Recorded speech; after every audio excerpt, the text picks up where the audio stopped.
This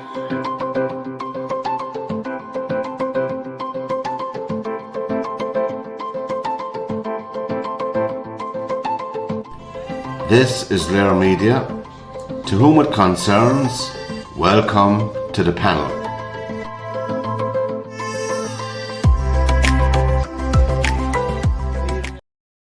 Good evening, everybody, and welcome along to this edition of the panel on raremedia.tv. And the information on the programme is on the strip line on the bottom. Our email and phone number if you want to contact the programme.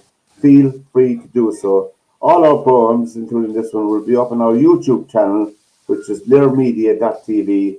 And you can press the red button on the right-hand side as you look at the YouTube channel and subscribe. It's free of charge. We'd appreciate it. That's all the housekeeping out of the way. Good evening, Morgan Baker. Good evening. Hello. Morgan Baker is a student in UL, and he's from Kansas City, USA. Good evening, Laura Witherow, and welcome back. Good evening, Pat. It's been a while. Laura's down the road from us here in Tipperary. And good evening, Tony Browne. Very good evening to you too. And welcome along. The programme really is we look at some. Funnily enough, the first topic we had up for discussion is what is free speech? What is free speech? There are many interpretations of it. Particularly in social media, and is free speech is not any speech, is it? What do you think, Morgan, of this? What do you think free speech is? Well, at least as it's defined in the U.S., free speech is freedom of expression, freedom of religious expression, but there are some conditions. So, I mean, the First Amendment does provide freedom of the press, freedom of protest. Freedom to boycott, for example, is considered speech. Freedom to spend money is also considered speech. So in the U.S., there's in elections, the Supreme Court in the Citizens United case said, you want to spend money independently, we consider that as speech as well, which of course is contentious. But in the U.S., there are some limits. So there are limits for, say, inciting an insurrection. There are limits on seditious speech. There are limits on disclosing classified information. There are limits on potentially violent crimes. So free speech isn't necessarily universal or unlimited. There are certain restrictions. And libel and slander, of course, are also not permitted. I mean, who decides what is seditious speech? Well, the courts. I mean, it comes down to if you've been seen as perhaps committing a crime or inciting violence against the government, it would be the state. So either your state where you're from in the U.S. or the federal government that would charge you with a crime. And let's say you're convicted, then you would, of course, try to appeal to the Supreme Court. And in history, the Supreme Court has, in certain cases, they have overruled some of those cases. Chalk that down. They've overruled it out and too much at times. You wonder what is free speech, I don't know. To me, free speech, you wouldn't have free speech like in Russia, for example, now. You would. I was looking at a program. Well, you would. That's too general a comment to make on a massive country. I mean, would you have free speech in communist China, for instance? I mean, there's over 1 billion people there, and I think that you want to examine the laws that they have, The internet is blocked, isn't it, going into China? Certain things are blocked in it. Well, the government of China, whatever kind of a government it is, the permanent government of China decided that on behalf of all the citizens that they won't allow Facebook, is it? And something else, What do you think, Laura, getting back to this culture, do you think there's a bit of restriction on free speech or exchange of ideas lately? Yeah, there is. But in terms of social media, I don't think there's enough restriction on free speech. Like, I'll just give you an example. Recently, I was online. I was looking at a comment thread on a post that was to do with Trump. And the language in it, the people, the way they were bashing each other, the personal comments, people who obviously knew each other. I mean, you report, certain abusive comments to Facebook and they don't take any of them down anymore because they No. say it's free speech. But when it's threatening violence against children and making lewd comments and Yes. things like that, they need to be removed. Like, where's the safeguarding there? Well, I agree with you about Facebook, and I mean, there's a considerable amount of the left-wing media in America haven't accepted the result of the election, even though Yeah. he got 80 million votes. He's the president of the United States, and they haven't accepted it. And I've given up looking at American media as a result of it because Yeah. I'm not a fan of any president of the United States. That's the matter for the people and citizens of the US themselves to elect. But he was elected in a free and fair election. Well, if you can call buying an election, because you have to buy the election in America, you have to have so much money to run for president of America. So it means you must have an awful lot of money, you know? But your man bought all the votes, didn't he? Elon Musk, he gave people money to vote for Trump. Elon Musk, he was Yeah, dishing out money good for people to vote. And people made In money out of it. Pennsylvania, yeah. I mean, in he my didn't. sister's state. Where? This is in my sister's state. So because the election in the state of Pennsylvania was going to be so close that Elon Musk was actually there campaigning and even providing checks for people who might You're support dead Trump. right there, but as it turned out in the end, even if what her name, she was a desperate candidate, Harris, for the Democrats. Yeah. I mean, she would, even if she won Pennsylvania, I mean, they were wiped out, really. The Democrats, the Democratic Party was wiped out in the election, in that both in the general, in the Senate, and in the Congress. And the Republicans won 27 of the 50 governors of America as well. So there's a complete wipeout, Anyway, There's we're not going to. a lot of them sorry now they voted for Trump. Well, he has 4 years, so we'll see. We'll see. I Yeah. mean, it's a complicated situation, there's no doubt about it. But I I think mean, that he's backtracking on so many things. I think that America had lost its way under Biden, and they had lost their credibility on the world stage. So, I But he mean, makes such stupid statements. He makes, and they're yeah. lovely people, and I like them, and they're really good. I'm friendly with him, and I'm friendly with him. Tell me And what what. about Morgan? What about the universities? Is there free speech allowed in the universities, or is it dependent on who you're representing? So at the U.S. universities. Yeah, is it depending on Well, who it you? depends on the campus and the state.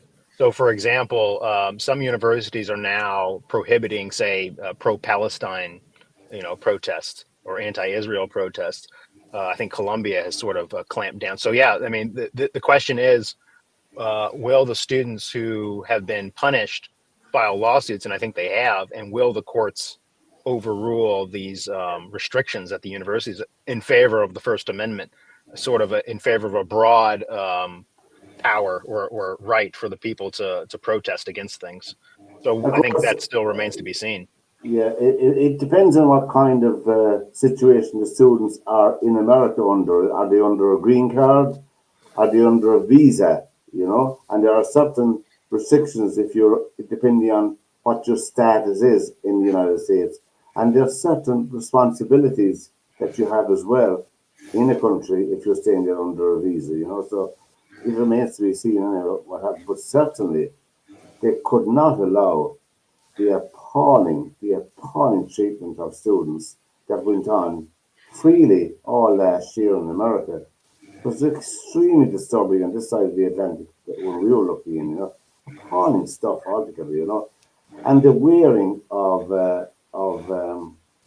what they call terrorist insignia around the university is not free speech. It's violence. It's violent speech. That's what it is. It's hatred. That should not be in any democracy. That should not be allowed. But Laura, what's your view on America? Have any views on it? Have you? What do you think is happening over there? Look, I think that there's a lot of grey area where the whole thing is concerned at the minute, Yeah. and it needs to be cut down and made black and white again. And I'm not saying that people shouldn't be entitled to their opinions and their views, but I feel like they shouldn't be permitted to ram them down people's throats in the violent manner in which they're currently being done. Yes, that's the point. That's the point. You can have protest. There's protest. You have peaceful protest. But Yeah, and I'm all for peaceful protests, but the reality of it is when you take away people's right to, as we're talking, speech, and people's right to feel safe, and people's rights to feel like they can go and have an education where they want to get it in their own right, that's completely wrong. And how long are you here, Morgan, in the country? My master's program is for 1 year, so it started last September and it ends at the end of August of this year. And how do you find your time in about socially and meeting people? Or how do you find the country yourself? Oh, I'm enjoying it. Yeah, absolutely. And Kansas City. That's me. That's me on the cup. That's the Grinch. The Grinch. Grinch, yeah. My daughter gave me that. She said, "That suits you." She said, "The Grinch." We will have a little comedy insert, and hopefully enjoy this piece. It's only a minute. Pumpkin Daddy is watching a very important program. It's called Superman. What's the big S stand for? Straight. Can't be too careful when you take your pants off in a phone booth.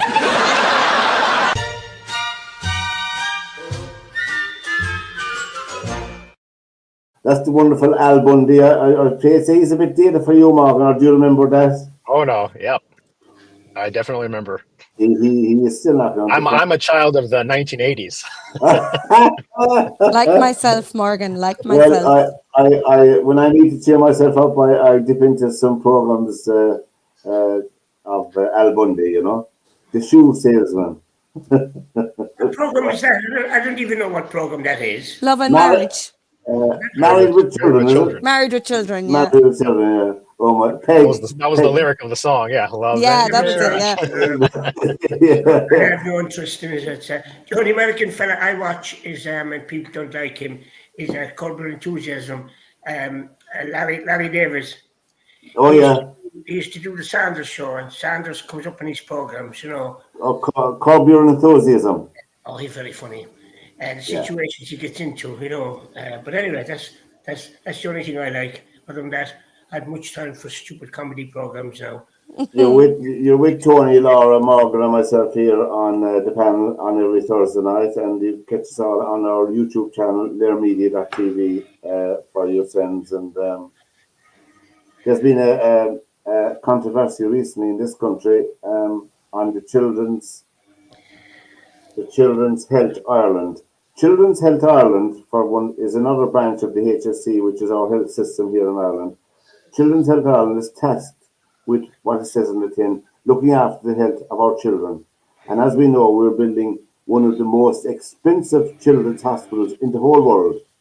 It's costing something like €2.3 billion. Yep. A surgeon, and an original price of 650 million, we might add. That's right, yeah. And anyway, it's if they don't build it soon, and they'll have to borrow from the Federal Reserve to build it. It's costing so much money, but it's no laughing matter. It's a serious matter. But the surgeon at the Children's Hospital in Dublin, Temple Street, carried out operations on a number of children with scoliosis, and insert the pens and the metal that they inserted into them were of an experimental nature, were not passed to be used in the operation, and it only came to light recently. And after much, the chairman of the board has resigned, but really, I think the deficit in this country is nobody will be held responsible for it, Laura, I think. No, they won't. It's the age-old story in this country with our health system. It is an absolute farce.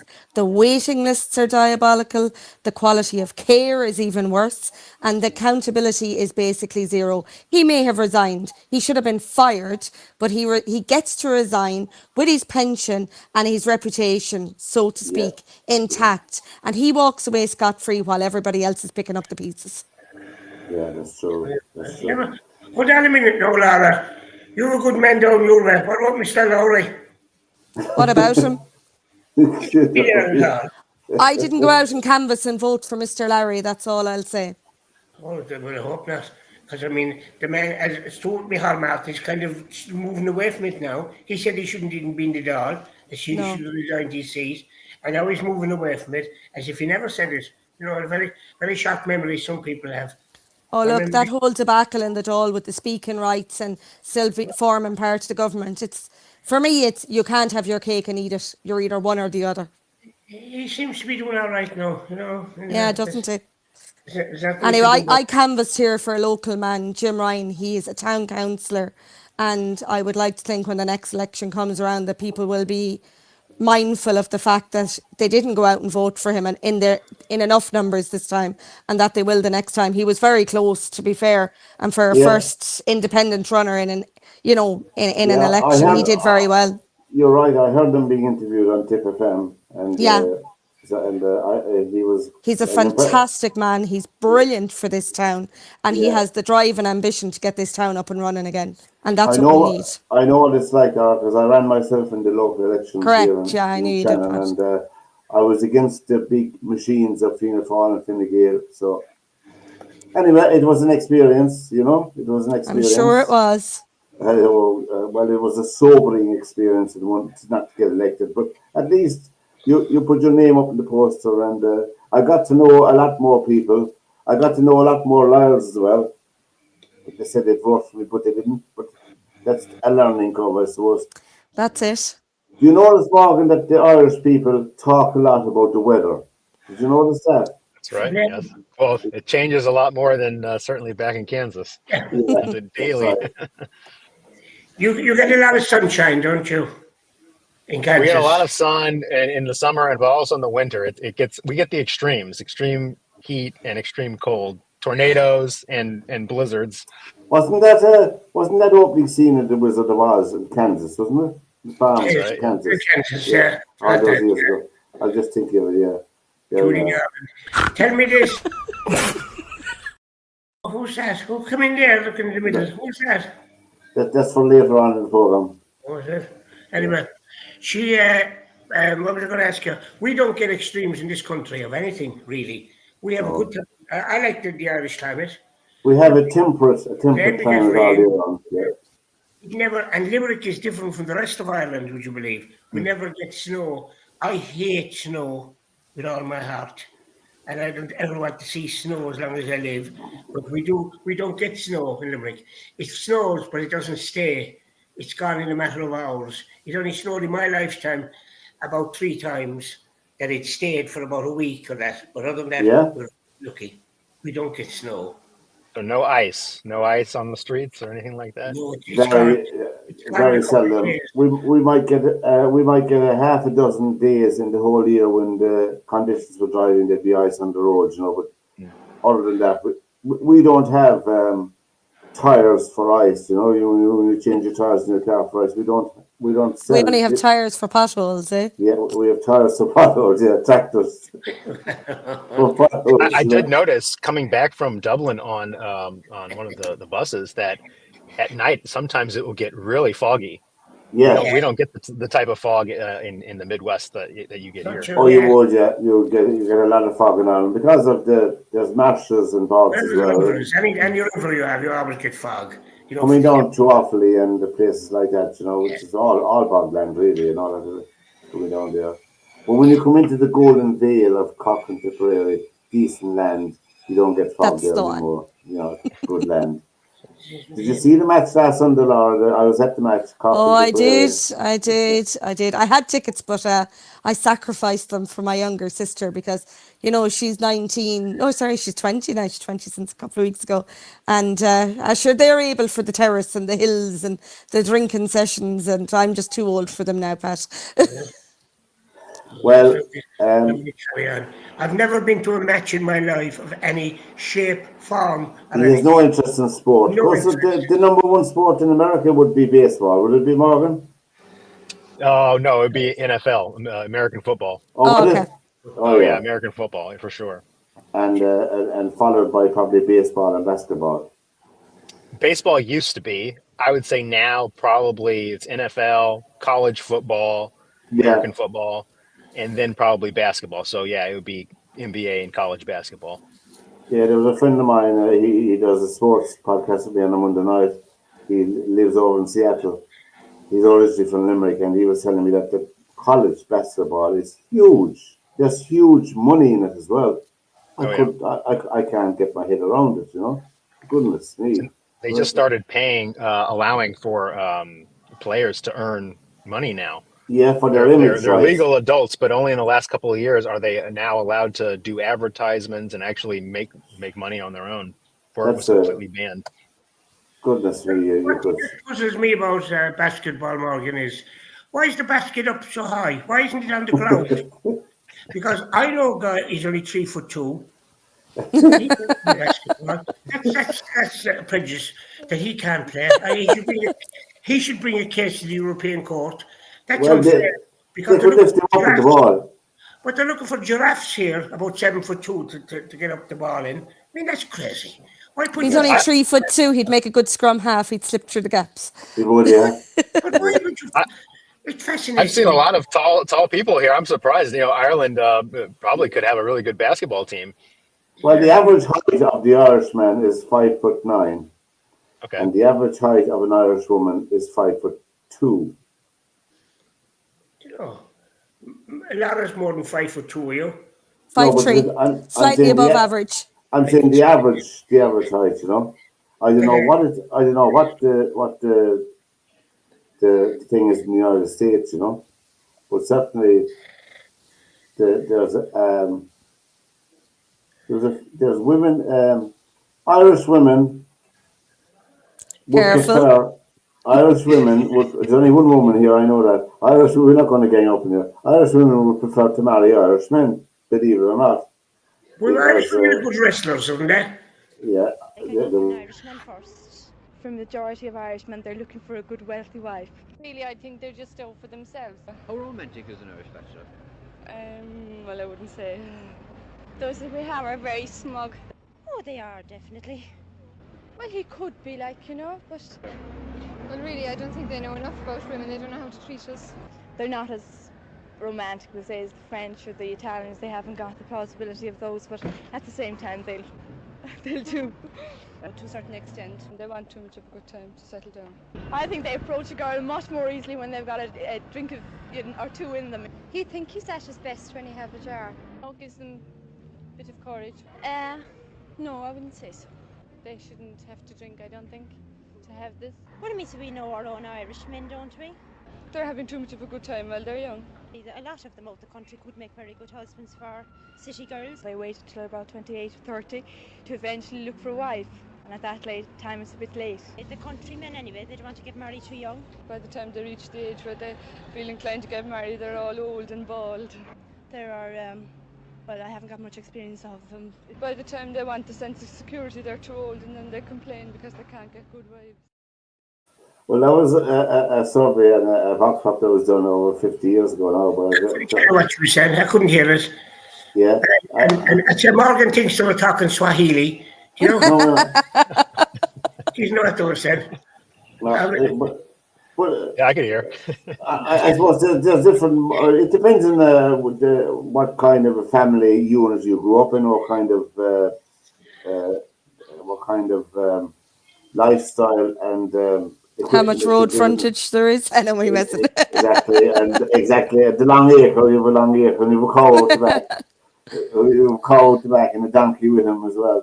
No, but it's a fascinating thing between women and men. Men and women are different, and obviously it's good that they're different because I mean it's trying to strike a balance between the both of them. Then when you meet your one and she meets her fella, and what's it like socially, Morgan, mixing with people now like that? How do you get on yourself? Not to be prying into your private life or anything like that. Oh, that's all right. You mean here in Ireland or? Yeah.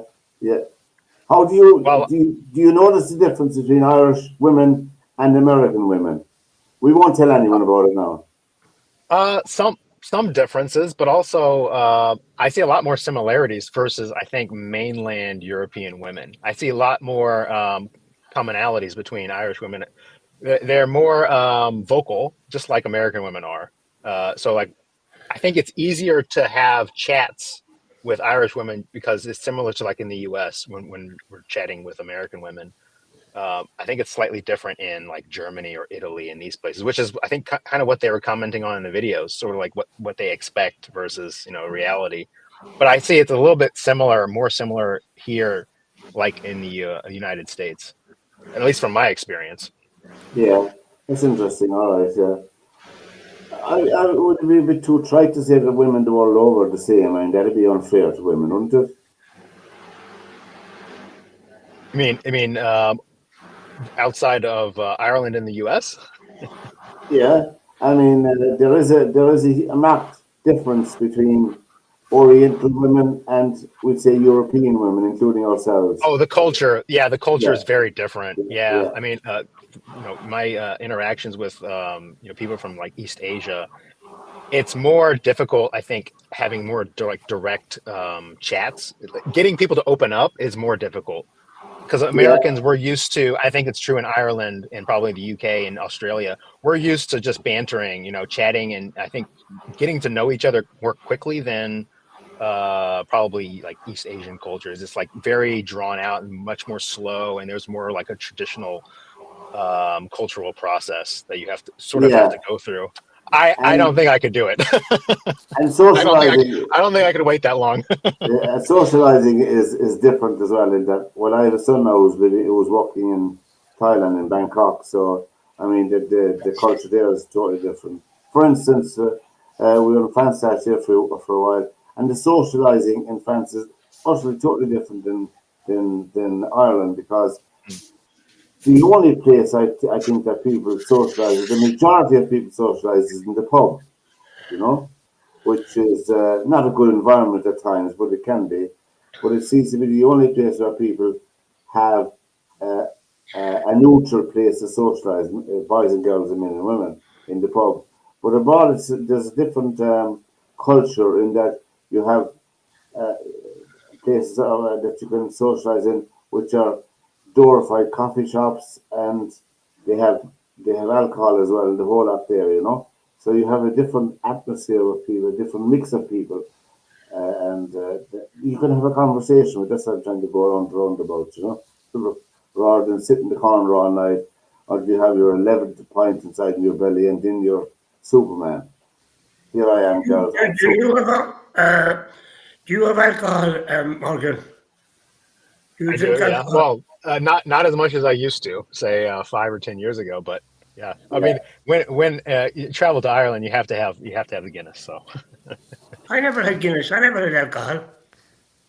Never in my life. Are you a pioneer, Tony? Yep. He is. Fair play, yeah. I was 12. He's a non-drinker. What about you, Pat? Do you drink? Oh, I was in. What did I say? I lost about 9 years of my best years to drink. I was in hospital 3 times from it. I was, I suppose you would describe me as an alcoholic, and I did lose probably, I said, the formative years of growing up. Looking back on it now, at this stage, yeah, I don't have regrets. I can't have regrets.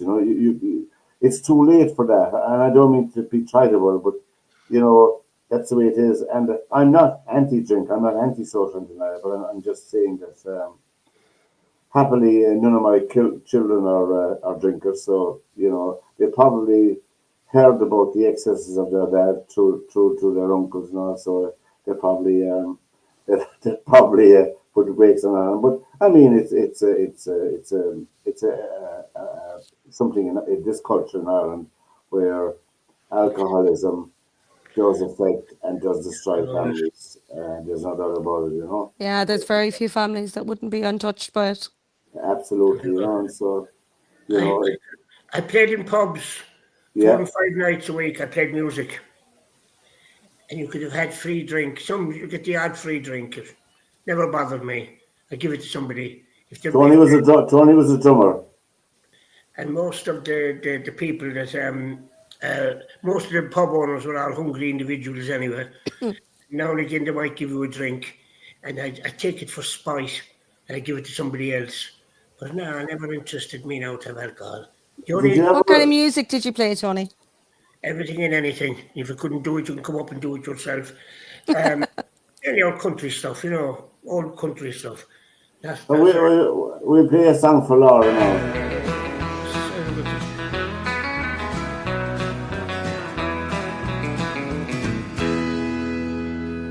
Oh God, that's the end of it. Sorry about that, Laura. Never to the sound there. Too much in there. You say, what song was that? Might be a sounded like Silent Night. I have it on the system since we had. It's a great answer. You can sing along to it for that. On the lonely range in Kansas, I've seen the sunflower grow. Iowa, to the wheat fields of Big Bow. That's terrible. I've traveled through Kansas to the state of Illinois. Since I left my home in Ireland when I was just a boy. Sure, in all my years of traveling, many wondrous sights I've seen. But I've always kept in memory my homeland, oh so green. And I think about my childhood days that I remember well. For I played with my companions on the hills around Clonmel. Sure, my heart's in Tipperary, for I love East.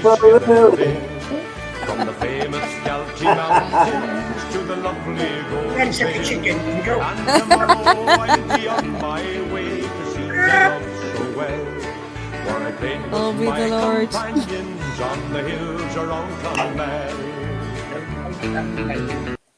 Now that was we had a tribute to he was a famous singer in Ireland. The chap who was singing organ for, if you want to, Brian Call was his name. He died. It was last year there, was it? Last year. He's like 2 years now. Brian Call in the Buccaneers. Yeah, and he was from an innocent time in Ireland when we had when the strongest drink you could get was a bottle of orange, and go out then and try and approach a lady and ask her to dance. It was a daunting task for a young fella, but we don't know how many holes at the time. Innocent times. Simpler times. All because the Americans have ruined us with the television and our television. Well, the television culture and from the United States was very. Isms that have come in, talk to you later, all is all rubbish, and see you later. They won't be seeing you probably for a week. Run it by me 24/7. All is all rubbish coming in from the Americans. So should we restrict that free speech? Should we restrict all the American garbage coming? all the bad American language. What's the point you said to somebody is talk to you later when you might be talking to them for a week? Talk to you later. It's a way. Later. It's a way. You know what we also say? We say gotcha. We say oh I gotcha. Like if we understand what you're saying, we say oh I gotcha. Gotcha. Yeah, it's a way of leaving, you know. To be fair, Irish people can't talk in that regard with some of the phrases that we have. Like, will you go way out of that? But really, you're saying to them, are you being serious? You know, there's loads of things that we say that are mental. Like, I tell you, there's older ones you have. But anyway, and the awful American names are brought in for children. Some awful names. We never had Karen in this country till a television program in 1966. It brought in Karen, and loads of other programs that brought in some awful names. There was another television program in black and white, Tammy. What? Tammy. Can you sing it? I hear the cotton buds whispering above. Tammy. I think we're a bit too young for this one, Morgan. That name came in then as a result of Tammy. That name came in as well in Ireland. I mean, we were all called Tammy. There were Tammys in this country when I was a child. They all came in all these American names. Kylie, and some awful names there for children. And who were you named after, Tony? What? Who were you named after? St. Anthony. I'm Anthony Noel. I'm Anthony because my mother was praying to St. Anthony, and Noel because of December. And were you named after St. Patrick, Pat? I hope not. He'll be turning in his grave.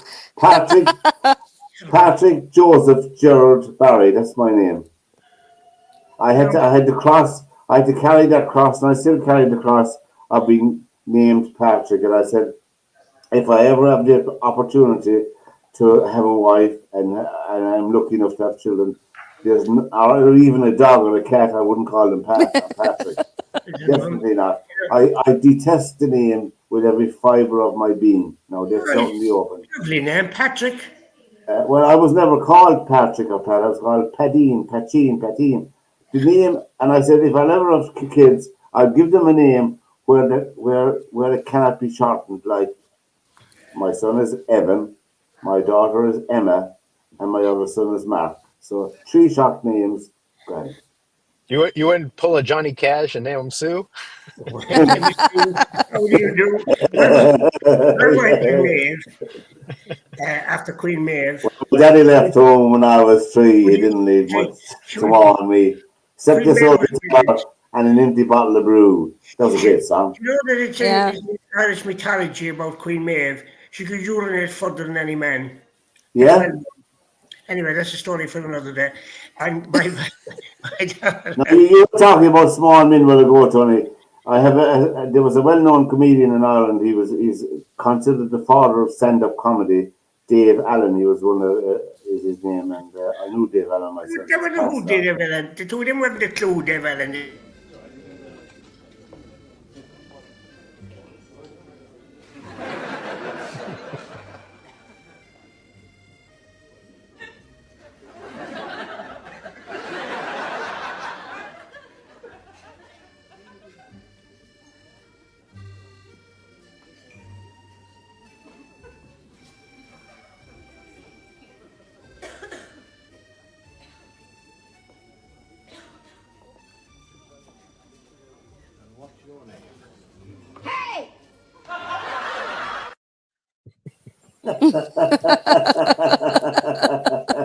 No, Tony, can you imagine?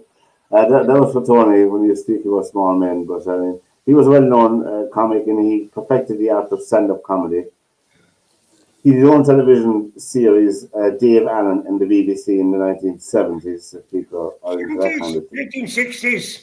And 70s, yeah. He's anyway. Well, we telling the two of them now that Mickey Mouse had a bypass in the Black Rock Clinic today. Have no interest in this. The program is the panel with Tony, Laura, Morgan, and myself here tonight, Thursday, the 10th of April, 2025. You can find the program up on our YouTube channel, and it's on nearmedia.tv is our YouTube channel, and we're here every Thursday night, and we're delighted to have you along. Our special guests tonight, our 2 special guests tonight is Laura Witherow and Morgan Baker. It's usually myself and Tony are rambling here for an hour or two, talking about, I can't tell you what we're talking about. About rubbish. Laura, your name is called after the song anyway as well, because there were no Laura's either.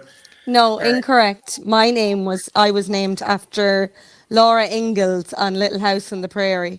Oh yeah, Laura Ingalls Wilder. Little House of Depression. That program was very depressing, wasn't it? I thought it was a fabulous. I thought it was a fabulous program. Depressing. There was one of them dying or somebody sick or something in that program. That's the real world, Tony. I was reading about the authors there, funny enough, during the week, and the writer of the book, Bukes, and the Little House on the Prairie. The Little House on the Prairie, those programs were highlighted the social fabric of American society at the time, what kept people together. And another program that they did was the other one, Good Night, John Boy, Good Night, Ma, Good Night, Paul, the Waltons.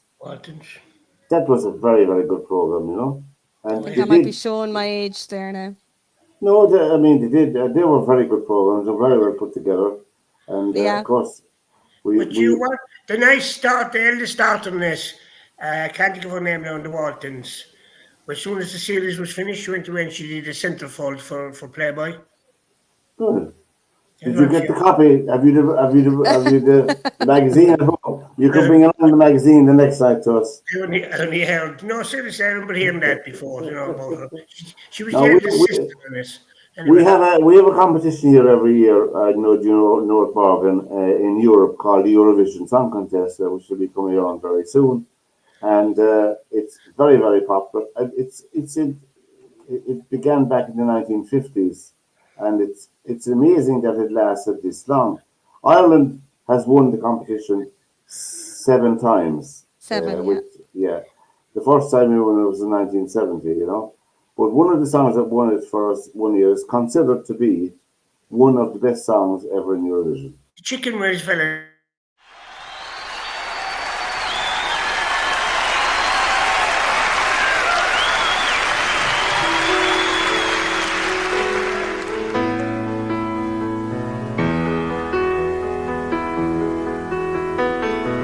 I remember 62.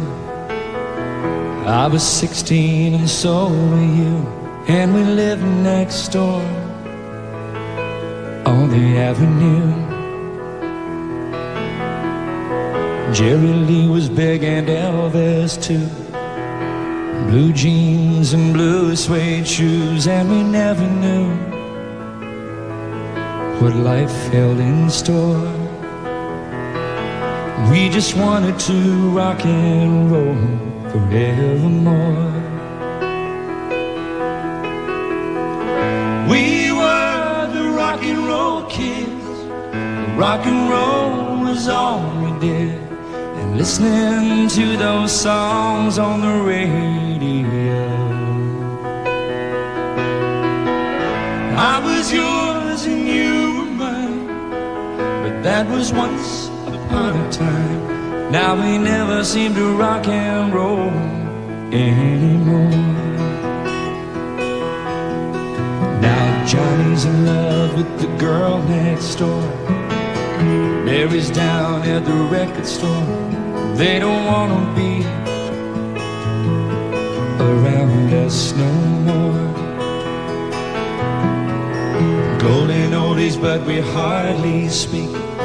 Too busy running to a different beat, hard to understand. We were once like that. How I wish we could find those rock and roll days again. We were the rock and roll kids, and rock and roll was all we did, and listening to those songs on the radio.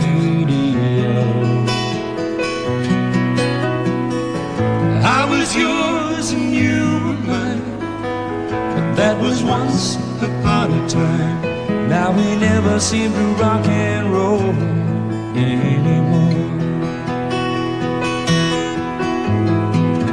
I was yours and you were mine, that was once upon a time.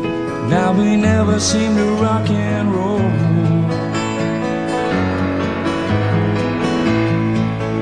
We just never seem to rock and roll anymore.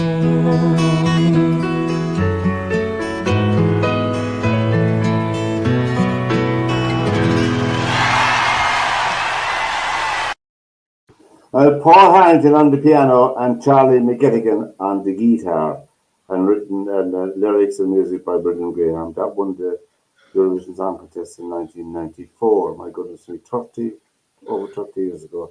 But I mean, Paul Harrington himself is an incredible piano player and entertainer. He plays regular gigs in Dublin, mainly in a few of the hotels around. And you couldn't just Google it if you're ever in Dublin. It'd be worth going into one of his gigs. He's a fantastic. Yeah, he's a fantastic artist. He's a lovely singer as well, Paul. Yeah. You know? And a nice fellow to boot, you know. Kansas City, of course. Morgan, would you be into jazz music? Would you like jazz music? Oh, yeah. Well, we're known for Charlie Parker. Yeah, that's right. Yeah, Charlie Parker. I mean, my favorite, between the different jazz players, my favorite's Lester Young. But yeah, we can't say that you hate Charlie Parker in Kansas City. Well, that's right. Yeah, and of course, such a tragic life. And I met Dizzy Gillespie, who played with Charlie Parker when he came to Cork back in the 1980s. And Dizzy Gillespie, he came to Cork a few times. But Dizzy Gillespie, Dizzy Gillespie. Who used to play the saxophone. He had in the Muppets. He said one night, "Forgive me, Charlie Parker, whatever I do." He knew that he was playing it wrong. and he wanted forgiveness from Charlie Parker. And did he get it? Of course, his jaws.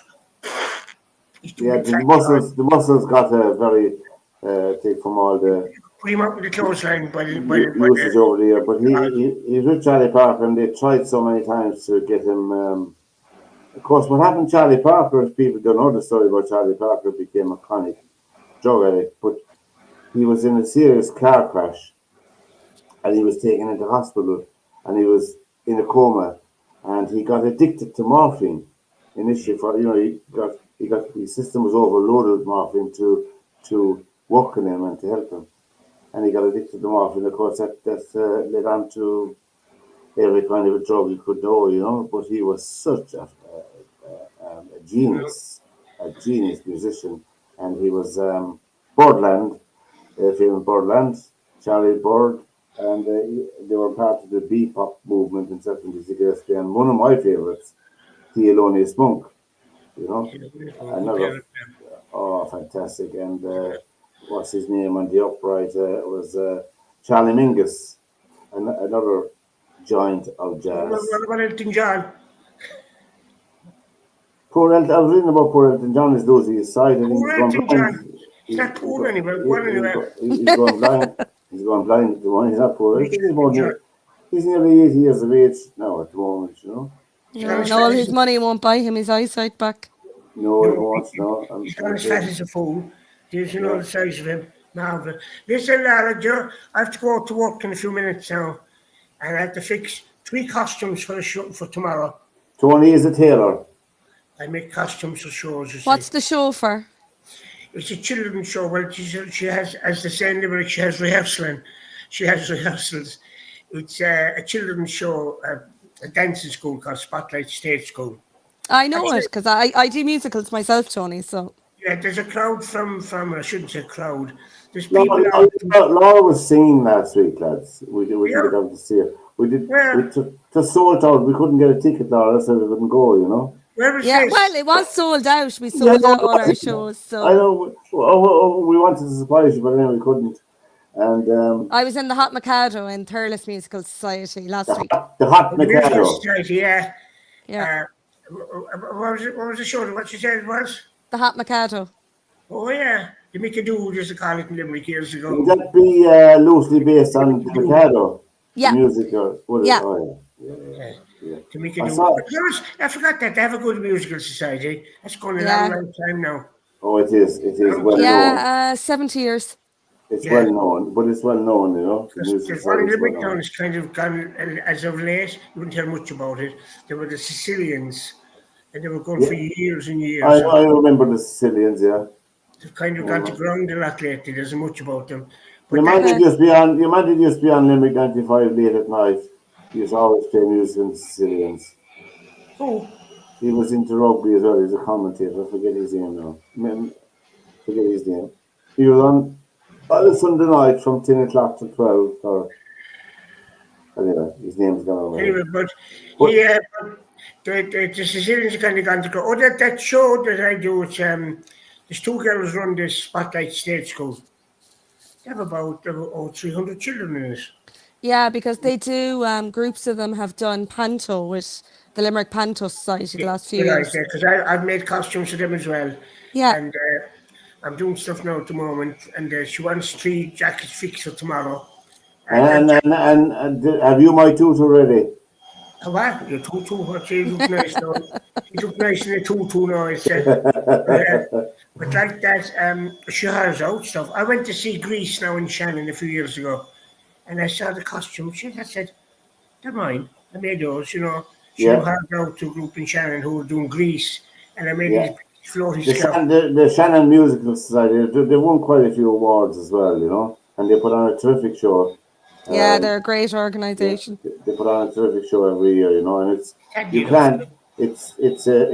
sold out very quick as soon as tickets are, because they support each other, the locals. Which is we do, of course. Yeah, it's good to see, But Morgan, when I was a child, that was a very fancy name, Morgan, kind of only for the upper classes.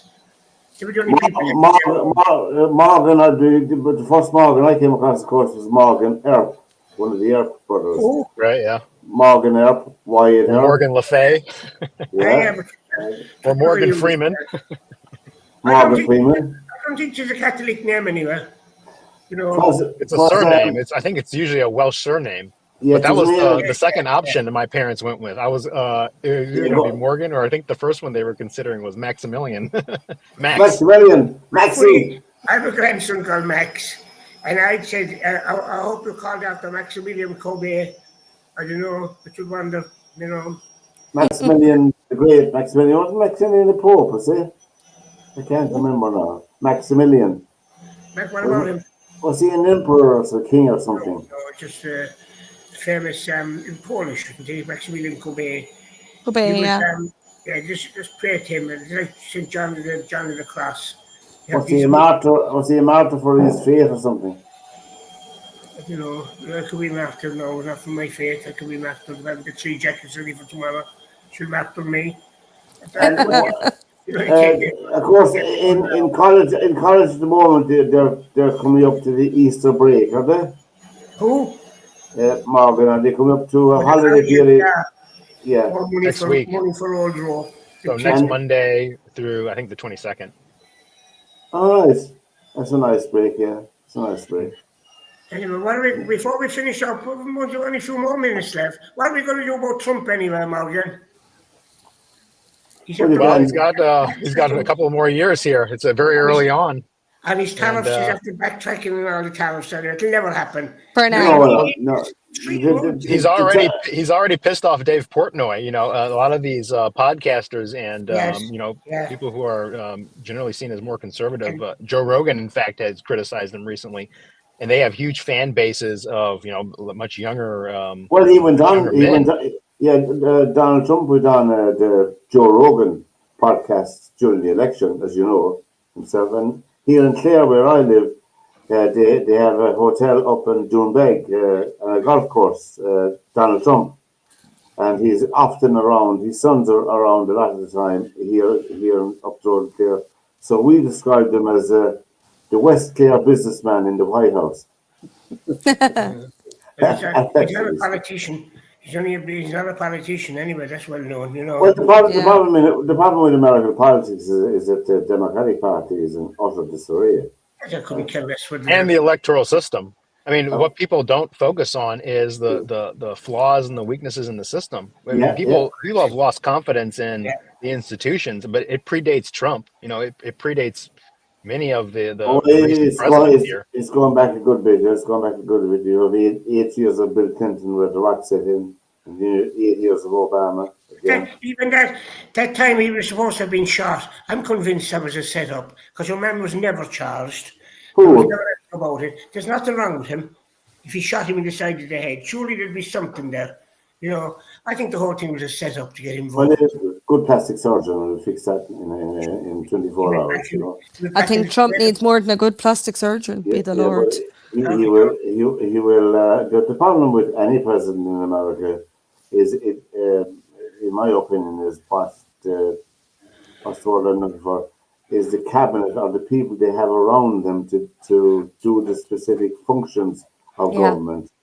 And the problem with American politics is there was always a kind of a balance. If the president if the sitting president has both the houses, both the Senate and the Congress, House and Senate.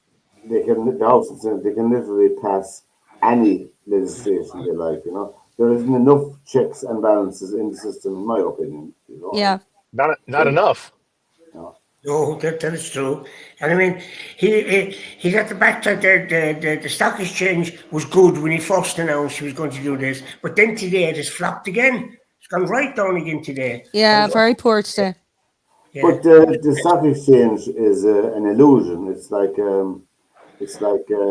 Mickey Mouse thing. It's fake. It's fake money. It's unreal. It's nothing real. But it ruins all the pensions. Look at the people's pensions could be wiped out. That's what's keeping it going. Well, once the Federal Reserve once they have gold to back up stuff, any country. I'm not an economics expert, so I wouldn't. I probably don't even know what I'm talking about half the time. Other people would say that as well. But I'm saying Well, that with 2008, I mean, what it showed is even if the financial markets and the economy collapse, the federal government is willing to back up Wall Street and the large banks. Yeah. But our own government did it here. We bailed them all out, even though we shouldn't have done. But anyway. They have you heard of Bertie Ahern? He was a Taoiseach here one time. A Minister for Finance with no bank account. He had no bank account. And I'm with him. I don't have a bank account. Myself and Bertie Ahern don't have bank accounts. Cash is king. Cash is king. And I would ban those bloody cards tomorrow if I'd my way. There should be no cards. Just cash. But look, the government, I think the government in any country should be, your Minister for Finance should be a highly qualified accountant. Your Minister for Health should be a highly qualified doctor. Your Minister for Education should be a highly qualified teacher. And none of them have any qualifications to sit where they're sitting. The teachers, there's about 15 teachers up there, sir. Yeah, but none of them are the Minister for Education. You get the politicians you vote for. Morgan, have you any clue to give us who's the next big thing in the Democratic Party? Oh, who can take the leadership mantle? Yeah. Well, Cory Booker, perhaps, given his marathon speech, his sort of filibuster, breaking Strom Thurmond's record, that sort of brings him, attention, especially the manner in which he did it. I would be surprised if he wasn't the front runner or seen as the front runner in the future here. Yeah. I mean, I can't. Don't count out Bernie Sanders. Bernie Sanders, when he was asked recently, he didn't rule it out. So I mean, he's Bernie, with all due respect, Bernie Sanders is older than Joe Biden, and you saw this. You would think after the experience of Biden in the debate, the debacle, that he would go with someone younger, or perhaps an outsider. Like the Republicans have done. Imagine the neck of Bernie Sanders calling himself a socialist, a multi-millionaire socialist. The man is mad to say that, and the media to treat him like that. I mean, it's insane to pretend. What always gets under my skin with Sanders is he repeatedly says that we're heading on the path of towards oligarchy. I'm thinking we're already there. Why doesn't he just say that? We're already in oligarchy. I finished with Sanders the time that he ran against Clinton, and Clinton was never going to get elected in America, ever, never going to get elected. Hillary Clinton. Sanders ran against her, and he was putting on a very, very good primary. He sorted out in the end. I know what he did. He gave all his delegates in the end. Which to me super delegates. The Democratic Party used super delegates. The Republican Party didn't. And after 2016, the Democrats actually got rid of the super delegates, who basically, even if Sanders wins that state primary, the super delegates can still vote however they please. And of course, they went for Clinton because Clinton was the sort of party elite. So a lot of people saw that as corrupt, and a lot of people who would have voted for Sanders or who did vote for him in the primaries voted for Trump. They did that time. That was proved at that election, which. Look, I was robbed. Wasn't poor old Trump robbed with his votes? Somebody knocked off a few votes belonged to him or something. He said. With Joe Biden, the fellow with the 4 degrees, the 3 degrees.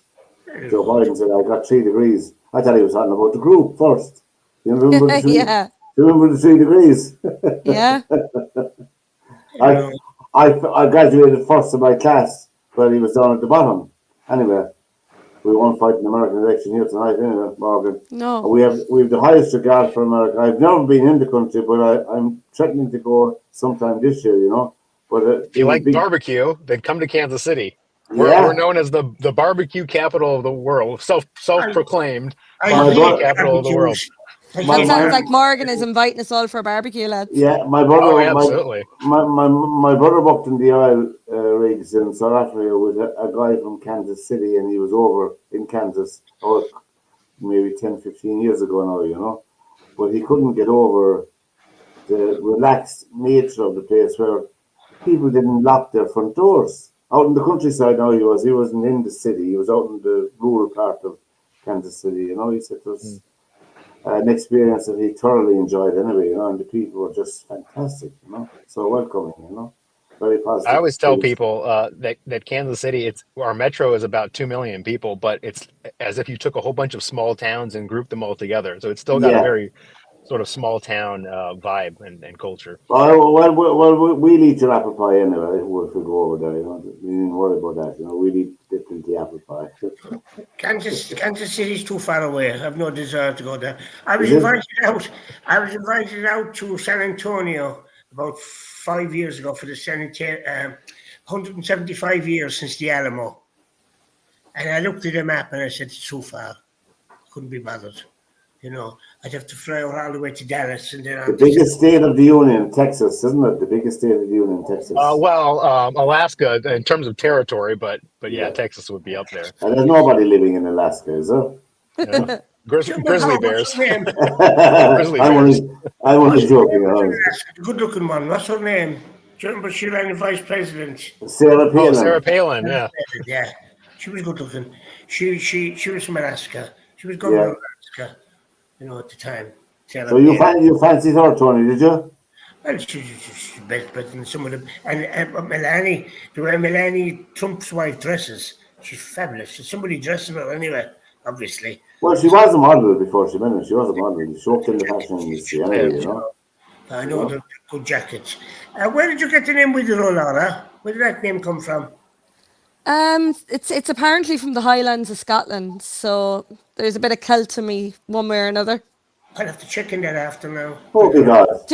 Let me know, Tony. So when are you cooking the haggis?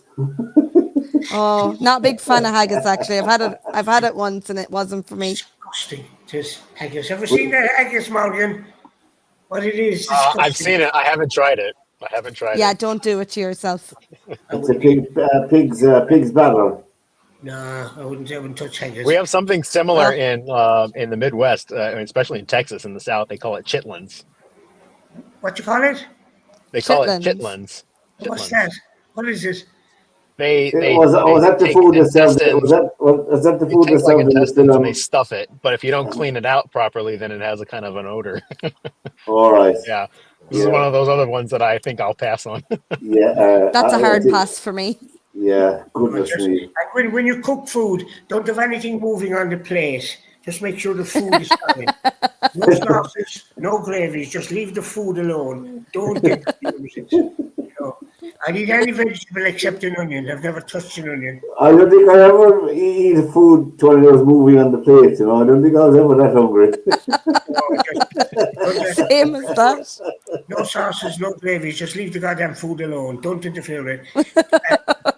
2 veg and mash and fish. I don't eat meat either, by the way. I don't eat red meat. Okay. No, he doesn't. He's a nightmare to have out. He doesn't drink tea. He doesn't drink coffee. He doesn't eat bread. I drink tea, all right. Nightmare. He eats chips. You get on well with my husband, Tony. He eats chips. You know what I've never had? I've never eaten sandwich. What? It's disgusting when I see somebody go. Squeezing things. So we've come to the end of another program, lads. And Laura, it's great having you, and Morgan, brilliant to have you along. And so from Morgan, from Laura, from Tony. I love her. And oh God. And Tony. Morgan, I'll be in touch. Until we meet next week, lads, if you're all around your walks, welcome to and tell all your friends about us. And you can find the program up on our YouTube channel, which is dinnermedia.tv. Take care and have a great week, and thank you very much.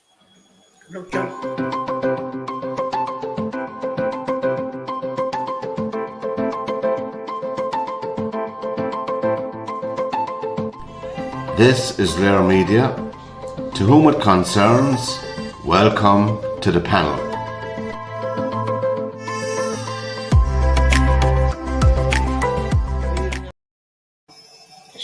He's still there.